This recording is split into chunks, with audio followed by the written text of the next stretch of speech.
प्रिय श्रोतागण, आज हम आत्मज्ञान की ओर श्रृंखला के ज्ञान विषय उपरांत आत्मा का विषय लेते हैं, जो बड़ा गूढ़ है। कहावत है, आत्मा सो परमात्मा, जीव उसी ईश्वर। परमात्मा का अंश है, जीव वही है जिसमें जीवन है। जीवन उसी में है जिसमें आत्मा चेतना है। बिना चेतना आत्मा जीव निर्जीव नश्वर है। जगत के समस्त जीवों का अस्तित्व उस पवित्र आत्मा चेतना से ही है। वे चेतना आत्मा आँखों से मुश्किल से देखे जाने वाले छोटे से छोटे जीव से लेकर हाथी जैसे विशाल काय जीव में विराजमान है। परंतु प्राणी अहम देहाभिमान कारण अपने को ही कर्ता मान प्रकृति पर पूर्ण नियंत्रण करना चाहता है, जबकि वो एक श्वास भी उस परम चेतना आत्मा के बिना नहीं ले सकता। अतः वह आध्यात्मिक सत्ता जो चेतना का स्रोत है, जिससे जीवन की समस्त वस्तुओं का बोध होता है एवं जिसके कारण हम अपने को जीवित समझते हैं, एवं जो नित्य सर्वव्यापक अजन्मा अविनाशी निर्विकार अनंत है, वही आत्मा है। विद्युत संयंत्र उत्पादों में स्वयं चलने की शक्ति नहीं होती। शक्ति ऊर्जा का प्रवेश होने से ही वो दृश्यमान होते हैं, चलते हैं। उसी प्रकार जीव व जगत का अस्तित्व आत्मा की सत्ता से ही है। अष्टावक्र मुनि ने राजा जनक को उपदेश देते हुए कहा कि आत्मा के 4 पाद होते हैं। पहला जागृत अवस्था, दूसरे स्वप्न अवस्था, तीसरे सुषुप्ति अवस्था तथा चौथे पाद होता है तुरीयावस्था। जागृत, स्वप्न व सुषुप्ति अवस्था व सत्य रज तम इन त्रिकुटियों को पार करने पर ही चौथे पाद की प्राप्ति होती है। आत्मा का यह चौथा पाद ही सत्य है, क्योंकि यही आत्मा है। शेष 3 पाद चौथे के पाद या आत्मा का ही आभास मात्र है।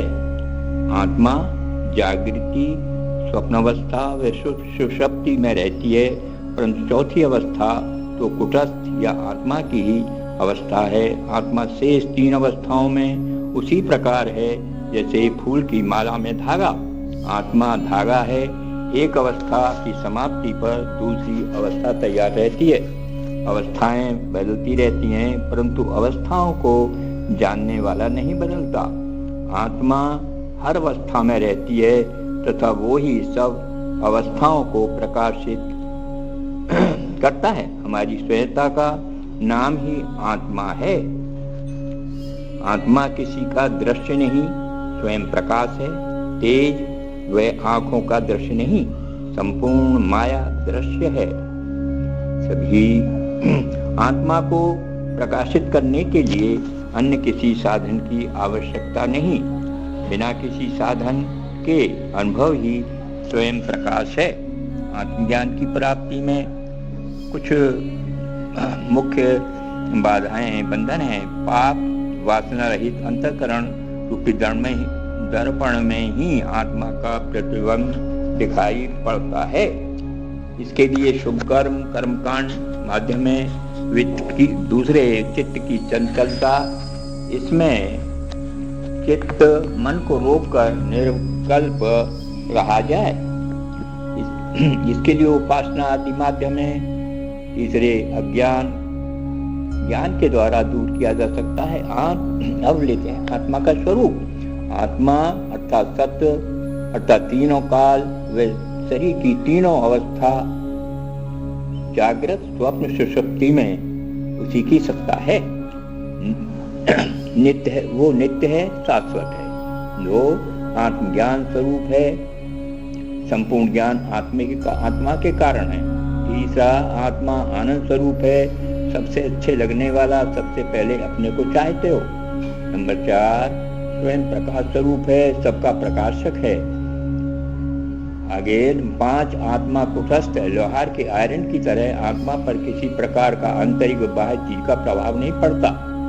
आत्मा साक्षी चश्म गवाह है। आत्मा आत्मदृष्टा, सभी दृष्ट देखने वाला, वे जानने वाला है।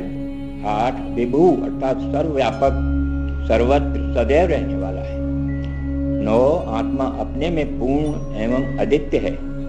10 आत्मा मुक्त है, शुद्ध बुद्ध मुक्त है।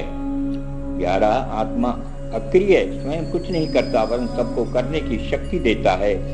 12 शांत है, उसमें कोई विक्षेप नहीं, हलचल नहीं, अद्वितीय है। नंबर 13 आदित्य है, कोई दूसरा उसके समान नहीं। 14 वे अखंड, अनंत, असंग, अजन्मा, निरवकारी, निराकार, वे अव्यक्त अक्षर है। अतः आत्मा वही है जो मन का साक्षी और सब इंद्रियों, मन, बुद्धि, सभी जड़ चेतन को प्रकाश देने वाला है। आत्मा का बोध हो जाने पर जगत के सब भेद मिट जाते हैं। जो भेद दिखाई पड़ते हैं वह अज्ञान है। वह परम चेतना आत्मा, परम सत्य सूर्य के समान प्रकाशवान है। व्यक्ति आत्मा को जो सदैव है नहीं देखता, जगत जो नहीं है उसे ही सदैव देखता है। सब जानते हैं जगत नष्ट होने वाला है। जिसे देखते हो नजारा अर्थात दृश्य या जगत मिटता चला जा रहा है। जो दिखाई पड़ रहा है वह विनाशी है, और वह जिसको देखने वाला है, और वह जो इसको देखने वाला है अर्थात इसका दृष्टा है, वह अविनाशी आत्मा है। तुम दृष्टा हो। इस जगत में सब मिटने वाला है। जो भी यहाँ है उसे मिटना है, परंतु इस परम सत्य को जानते हुए, इस सत्य को समझ, आत्मा की सत्ता को न समझ, हमारी जीवन रूपी यात्रा अंधकार अर्थात अज्ञान की ओर है। हमें यह नहीं मालूम कि इस यात्रा में हम कहाँ जा रहे हैं, कहाँ से आए, कहाँ जाना है, कुछ पता नहीं। जबकि हम एक अपना कहीं बाहर जाते हैं तो उसके लिए रिजर्वेशन कराते हैं, सब कुछ कराते हैं, परंतु इसके बाबत हम अपने जीवन का उद्देश्य को नहीं समझते। हमारी यह यात्रा सत्य से असत्य की ओर है।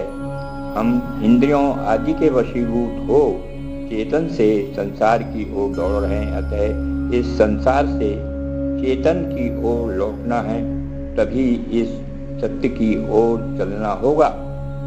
अपने आत्म स्वरूप को जानकर ही व्यक्ति इस संसार से मुक्त हो सकता है।